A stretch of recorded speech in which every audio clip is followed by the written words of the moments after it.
Being at the heart of a live news show is challenging. So when events move quickly, you need to make sure you have the facts, and that's where experience counts. Having a global view really makes a difference, and shining a light on stories across the world gives our viewers another perspective. I love the pressure of being live, reflecting on the world in real time. I feel like we're doing a job that matters. You're live with Lucy Hawkins on BBC World News.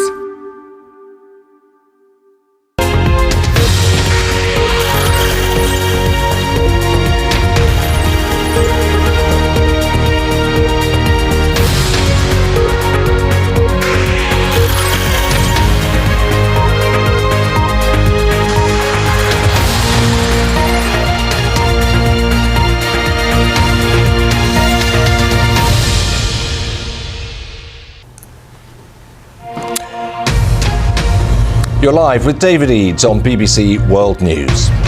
Putting the squeeze on the Kremlin, an EU oil embargo and price caps are coming into force. The World Health Organization says there's a risk that COVID may surge in China as Beijing relaxes restrictions. We'll hear from our correspondent.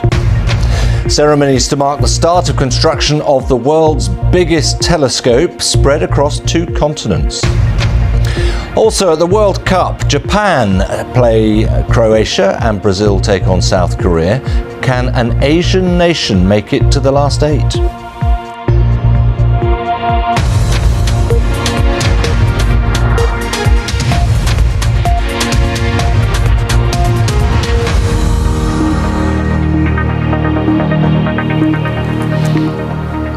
Hello, thanks for joining us here on BBC. The World Health Organization says there is a risk that the COVID virus could surge in China as Beijing relaxes restrictions because of the level of immunity being relatively low, especially among older people. The WHO also says that there's a danger of new variants emerging. A little while earlier, my colleague Nuala McGovern spoke to our China correspondent Steve McDonnell about the government's change of COVID policy. Steve McDonnell, we'll see, of course, how that pans out in the days and weeks ahead. Now, I want to have a look at the situation in Belgium because we are getting to an important moment in a trial. 10 men due to stand trial this week in connection with the suicide bombings on the city back in 2016, which led to the deaths of 32 people. The attacks at the main airport and on the metro were the deadliest on Belgian soil since the Second World War. Nearly 1,000 survivors and relatives of victims will be represented in court. Nick Beak has this report.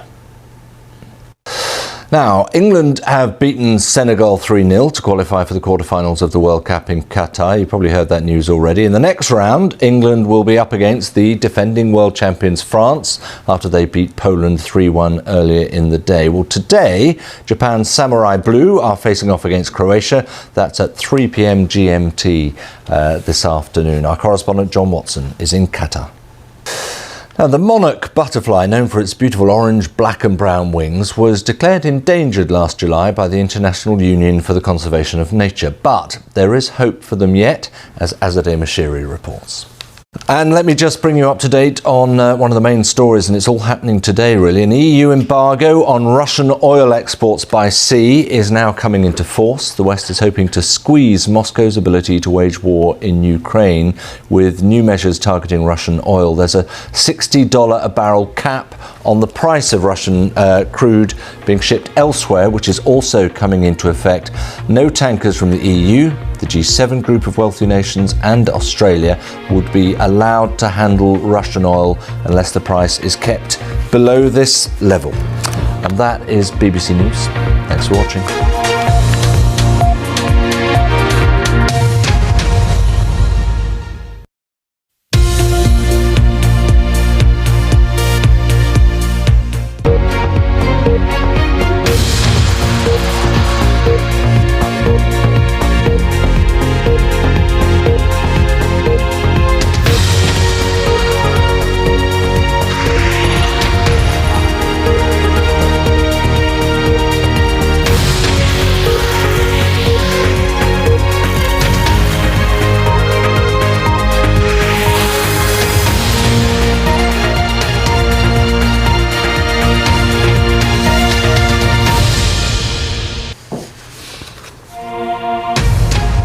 You're live with David Eades on BBC World News. Putting the squeeze on the Kremlin, an EU oil embargo and price caps are coming into force. The World Health Organization says there's a risk that COVID may surge in China as Beijing relaxes restrictions. We'll hear from our correspondent. It's the start of construction for the world's biggest telescope spread across 2 continents. Also at the World Cup, Japan played Croatia, South Korea take on Brazil. Can an Asian nation make it to the last 8?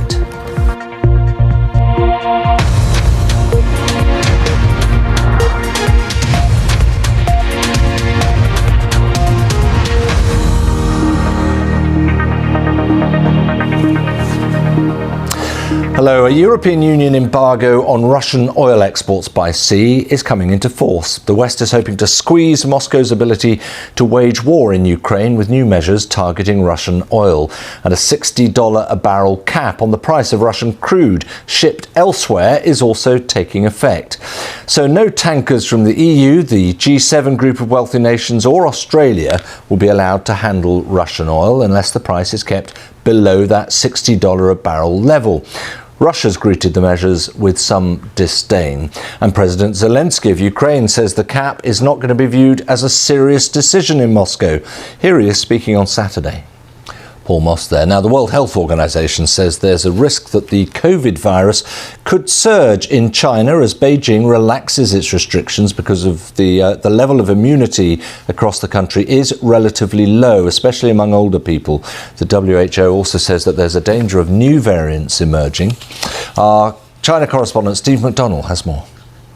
10 men are due to go on trial in Brussels this week. It's in connection with the suicide bombings in the city back in 2016, which killed 32 people. The attacks at the main airport and also on the metro were the deadliest on Belgian soil since the Second World War. Nearly 1,000 survivors and relatives of victims are going to be represented in court. Nick Beak has this report from Brussels. Clearly a lot of machinations still to work through. Nomsa, thanks very much indeed. Nomsa Maseko there in Johannesburg. You're live with David Eades. Still to come on the programme, for all you book lovers out there, we're going to find out what the publisher of the Oxford English Dictionary has named as its word of the year for 2022. I bet you can't guess it.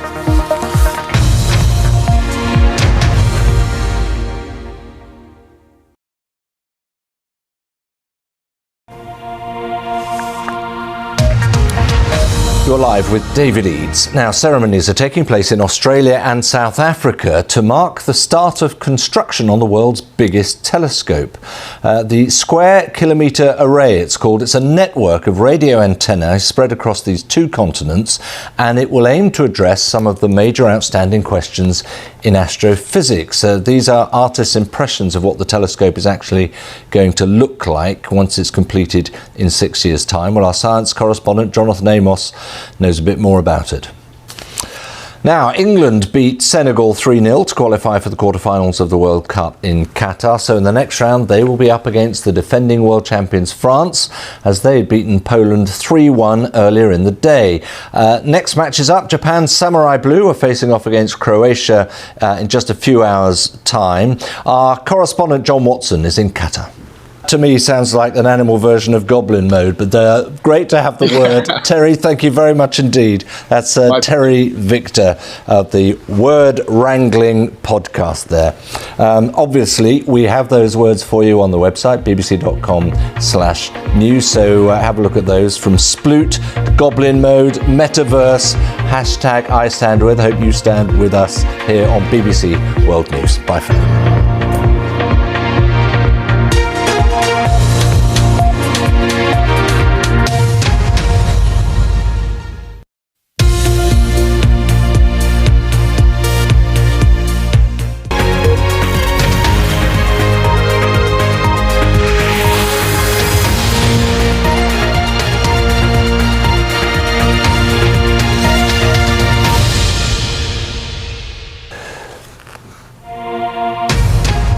You're live with David Eades on BBC World News. It's a gangster's hold on Haiti. Human rights campaigners tell the BBC heavily armed groups now control at least 60% of the capital, Port-au-Prince, and its surrounding areas. Well, police are still searching the scene here. There's an AK-47 on the ground and some ammunition. There are also drops of blood. Putting the squeeze on the Kremlin, an EU oil embargo and price caps are coming into force.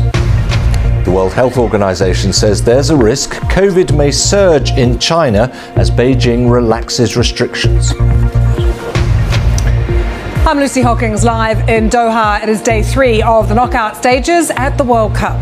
And today we're going to see Japan face Croatia and South Korea take on Brazil. Can an Asian nation make it to the quarterfinals? And in the next half hour, we'll be live in Doha, Tokyo and Johannesburg.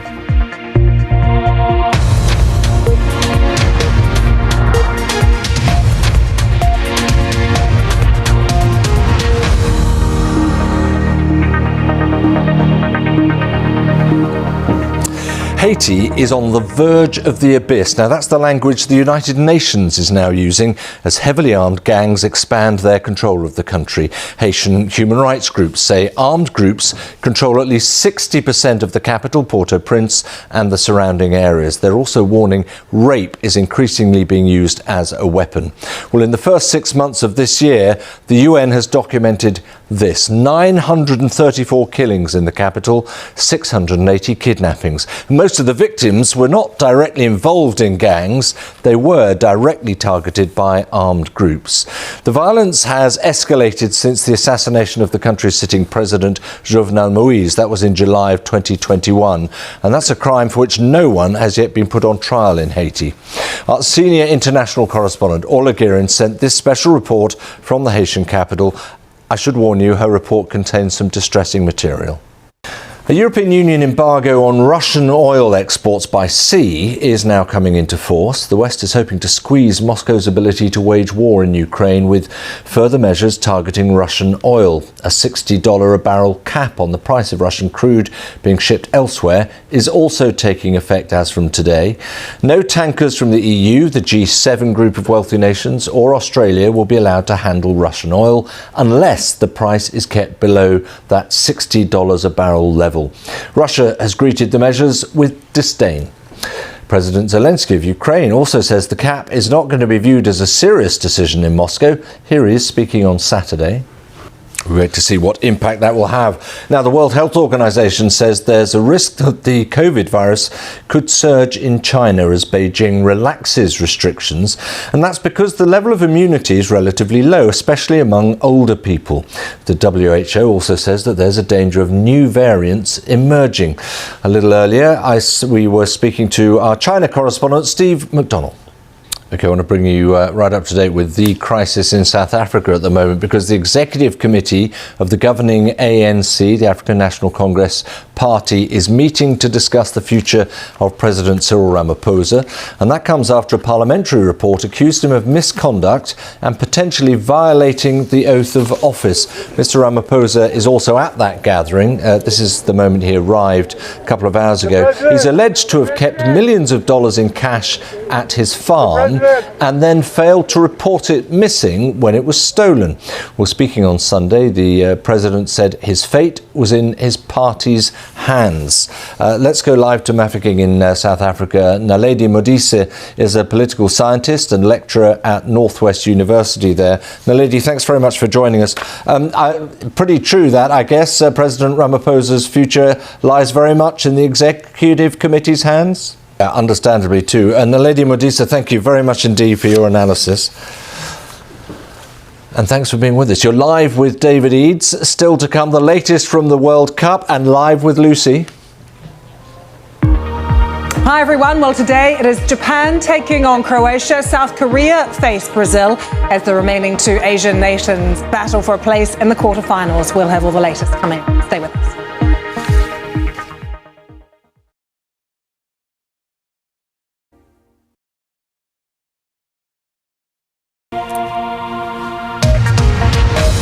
You're live with David Eades. Now, following England's win over Senegal at the World Cup, and of course don't forget France getting through as well, attention in Qatar now shifts to the next round of 16 matches, starting with Japan and Croatia. So without further ado, let's get to Doha and Lucy Hawkins. Yes, David, let's not forget France. Everyone talking this morning over breakfast about England versus France. What a matchup that will be. Welcome, everyone, back to Doha, day 3 of the knockout stages. And this is the schedule for today. In around 3 hours' time, it will see Japan taking on Croatia. Ahead of that game, the defender Yuto Nagatomo said his team must fight like samurai to get through. Japan have got here in fantastic fashion. They stunned Spain and Germany to win their group and reach the knockout stage for a 4th time. And later on this evening, we will see Brazil meet South Korea. Now, this is the 3rd time Croatia meets Japan at a World Cup. And remember, Croatia were the runners-up at the tournament in 2018. Lots to talk about. Let's take you live to Tokyo. We can speak to football journalist Sean Carroll, who was there. Sean, there's no doubt that the Asian teams are really going to leave a lasting mark on this World Cup. And as Shaima was just explaining, they've done it in such a thrilling fashion. And if we look ahead to the games today, let's talk about Japan first. Do you think they can beat Croatia? Great to talk to you, Sean. Thanks so much. We're looking ahead to those matches later. That was Sean Carroll in Tokyo. One more news line to bring you on Asian football, and we're looking ahead to future competitions because we've just heard this morning that Saudi Arabia is now the sole remaining bidder to host the 2027 Asian Cup.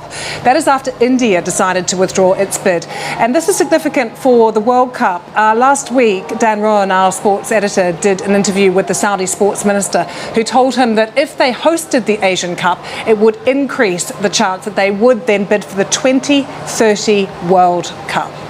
Now, David, not to make you or any of the viewers too jealous, but finally I am off to a match tonight and I've got a good one. I am heading to Brazil versus South Korea. I think seeing the Brazilians play, it's one of my sort of things on the bucket list. And I'm going to be really interested to see just how it is, the whole experience of getting there, how the infrastructure, the transport is, and how the fans react, because we've heard lots of different stories from around Doha about how the atmosphere is at all the tournaments. So I can't wait to experience it for myself. We'll enjoy it, Lucy, but I'm going to hold your feet to the fire briefly. 2 winners from the games today. Oh, no, I think that would breach my BBC impartiality, David. Oh, chicken. Lucy, good to see you. Thanks for watching.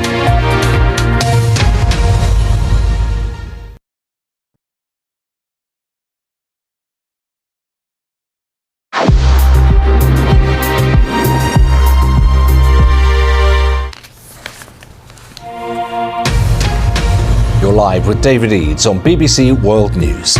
Putting the squeeze on the Kremlin, an EU oil embargo and price caps are coming into force. The UN says the Haitian capital, Port-au-Prince, is on the verge of the abyss, with heavily armed groups now controlling at least 60% of its territory.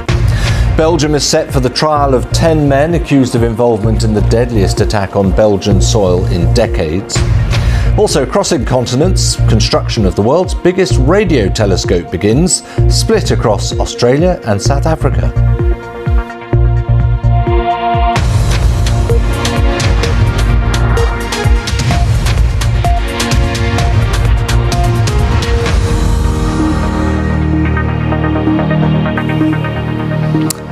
Hello, more restrictions on Russian oil exports are coming into force as Western countries try to curb Moscow's ability to wage war on Ukraine.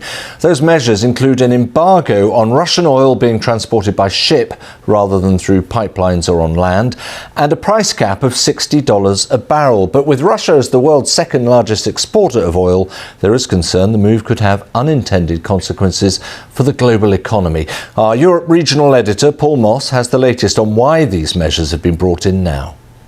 The White House has condemned former President Donald Trump after he called for the termination of the US Constitution. Now, he made those comments in a post to his Truth Social account on Saturday while repeating his claim that he won the 2020 presidential election, which he didn't.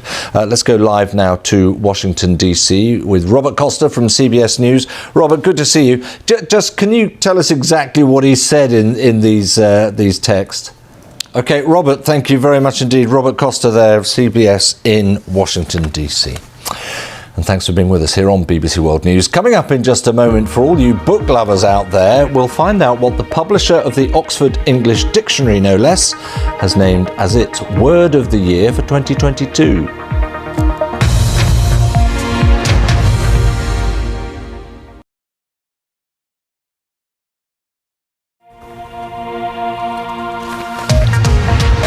Live with David Eades. Now, ceremonies are taking place in Australia and South Africa to mark the start of construction on the world's biggest telescope. It's called the Square Kilometre Array, or SKA. It's a network of radio antennae, in fact, spread across the two continents, and it's going to aim to address some of the outstanding questions in astrophysics. What you see there is an artist's impression of what this whole thing is going to look like. It's massive, isn't it? It's going to take some 6 years to complete as well. Well, we can go live to Professor Virginia Kilbourne, who is the Chief Scientist at Swinburne University of Technology and is actually at the launch event for the SKA telescope right now in Perth in Australia. Virginia, very good of you to join us. I hope you're not missing out on the vol au vents and the champagne. But look, I've never seen anything quite like that. We've got to think about a whole different world of what a telescope is here, it seems. And that's what's going to make the difference with this telescope. It's going to be very exciting, I'm sure. Virginia, thanks very much for joining us. Enjoy the party, and I'm sure we'll speak to you again. Now, here's a change of scene. Goblin mode. Heard of that? Well, it's been chosen by the public, in fact, as the 2022 Oxford Word of the Year. It's a term which refers to a type of behaviour which is unapologetically self-indulgent, lazy or greedy, typically in a way that reflects social norms or expectations. That's become the first word of the year to have been decided by the public. I've been speaking to the lexicographer and host of the Word Wrangling podcast, Terry Victor. Well, it might not be quite off the list yet, but certainly a good, encouraging story there for the monarch butterfly, and you can see more on that, of course, on our website. That's bbc.com/news. You can get in touch with me on Twitter as well. I'm at BBC David Eades. Thanks for watching BBC World News.